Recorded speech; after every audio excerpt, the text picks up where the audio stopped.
Yeah, and right now, several streets are blocked off and several hundred people have just been taking it all in this evening as firefighters work to contain this fire that's already destroyed this sanctuary at the historic section of First Baptist Dallas. People are still in front of us right now watching as firefighters work. We just got an update momentarily ago from the interim fire chief who says this fire, they believe, started in the basement. That's some new information that we just learned about 20 minutes ago. So somewhere in the basement underneath this historic sanctuary. As far as what caused it, how it sparked, we don't know that, and they say it's going to take quite some time to figure out that part of the investigation, especially when you take into account how much water is being dumped on this sanctuary. We're talking about water sprayed for several hours right now. They're saying it's going to take quite a while to get in there, roll up their sleeves, and really get into the nitty-gritty of this investigation. But again, the new information is that it apparently is believed to have started in the basement. This is a church that has been standing since the 1800s, this section of the church at least, and a lot of people have come out tonight just to take it all in. Some people have spent their entire lives growing up in this church just shedding tears as they see flames just destroying it, simply destroying it.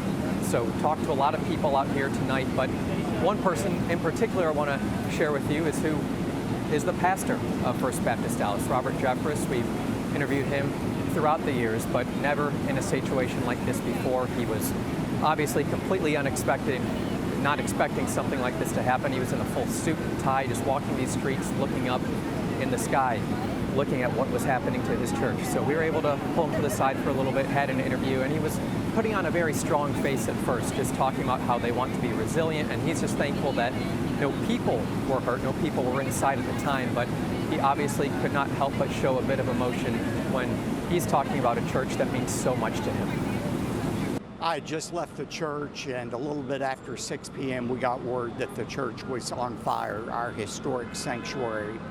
This sanctuary has been around since 1890.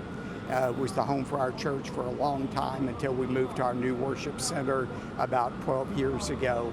This historic sanctuary was the site of many personal events, including my own. I was baptized there when I was 6. I was ordained for the ministry when I was 21.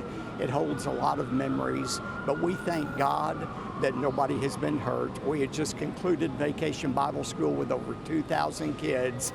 They were all gone, so God has protected us through all of this. How do you feel?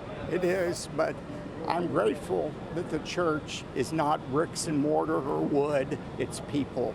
And the people of God will endure. First Baptist Dallas will endure. And we thank so many of our friends around the country who are praying for us right now.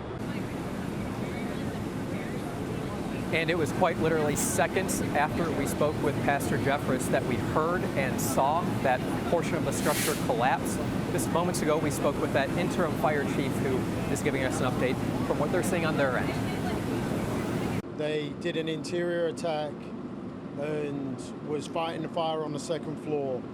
It looked like the roof was going to collapse, so crews were pulled out. We think it may have started in the basement and then gone up to the second floor, but until we clear it out and get an investigation, we won't know. So the fire is not spreading right now. That interim fire chief says they're in the containment area right now. They're just working on containing this fire as we speak. They're obviously going to be here throughout the night. We'll keep working to get more information. A lot of people out here, again, just taking all in. This is a wild scene in the heart of downtown Dallas. Clarice, back to you. David, before you go, about how many firefighters are working this 4-alarm?